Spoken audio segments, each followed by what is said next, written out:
If you drive from Austin to Dallas by car, it takes about 3 hours without traffic.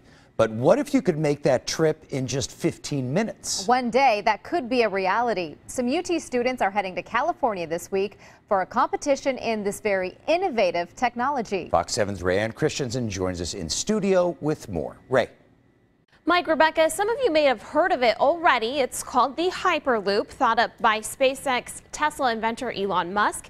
It works kind of like those tube chutes that you see at the banks, propelling a pod through a vacuum tube at speeds topping hundreds of miles per hour. Some of the proposed pods that are proposed to move humans are being built right here in Austin. Like the power ones need power gauge ones. In a gym in a building at the University of Texas, nearly 100 years old. Okay, 3, 2, 1. Is a team of students at the forefront of innovation. We're at the cutting edge of technology at kind of like the base of architecture, so to say.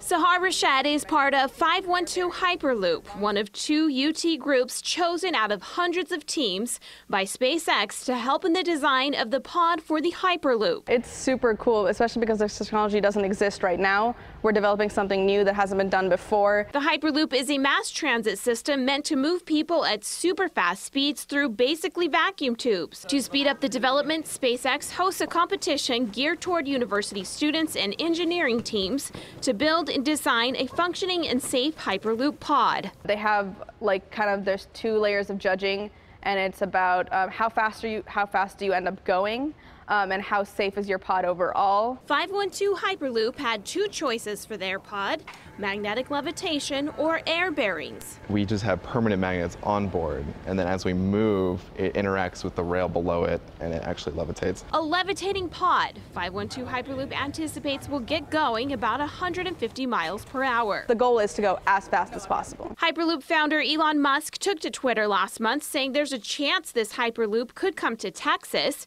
meaning Austinites could travel to Dallas in, get this, about 15 minutes. These wheels will stay on the pod until about 100 miles per hour. After 100 miles per hour, we switch to magnetic levitation, and this allows us to reach higher speeds faster. While it's dubbed a competition and 512 Hyperloop will be competing against the other UT team, Texas Guadalupe, who went with air bearings for their pod, the students say winning is not the ultimate goal. Really, there's no prize in this competition. It's more about trying to contribute to the main, and learning from each other, and kind of testing out our technology that we've developed. 4 of the students head out this weekend on their journey to Hawthorne, California. They will be driving their pod to the SpaceX facility there. It's about a 20-hour drive. If they had a Hyperloop, that would be about an hour and 40 minutes. 512 Hyperloop competes Sunday, the 27th.